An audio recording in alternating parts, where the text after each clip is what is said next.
In 1943, Bengal was one of the most fertile regions in India. Rice grew in abundance, rivers flowed gently, markets were full. Yet, 3 million people died of hunger, not because there was no food, but because food became unreachable. This was the Great Bengal Famine, and it was not a natural disaster. It was a man-made tragedy. It was the time of the Second World War. The British government was ruling India. They were fighting Japan in Southeast Asia. They were scared Japan might invade eastern India. So the British took a drastic step. They removed boats from Bengal's rivers. They destroyed food stocks in coastal areas. They stopped free movement of rice. Their idea was, if Japan invades, they should not get food or transport.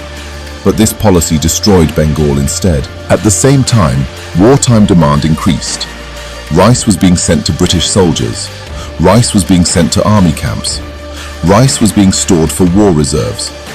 So even though rice existed in India, it did not exist for the poor. Prices of rice shot up to unimaginable levels. A bag of rice that once cost 1 rupee now cost 10.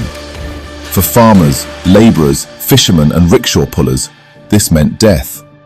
Because hunger is not about empty fields, hunger is about empty pockets. Slowly, villages turned silent. People sold their land for a handful of rice. They sold their utensils, their clothes, their jewelry. Mothers fed their children grass and leaves. Children stopped crying because hunger had made them weak. People walked miles to cities searching for food. Many collapsed on the roadside and never got up again. Dead bodies lay on the streets of Calcutta. And still, ships full of grain were exported from India. The famine killed not because food was absent, but because access was denied, because policy was careless, because the poor had no protection. It showed the world a cruel truth. A country can have food and still have starvation.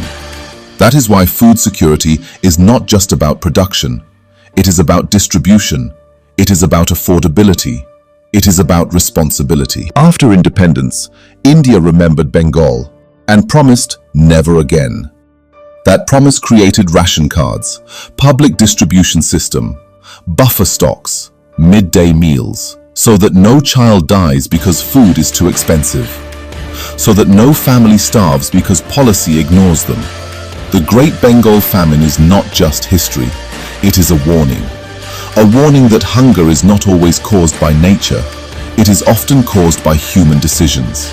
And therefore, hunger can be prevented. If governments choose justice over profit, if systems choose people over power,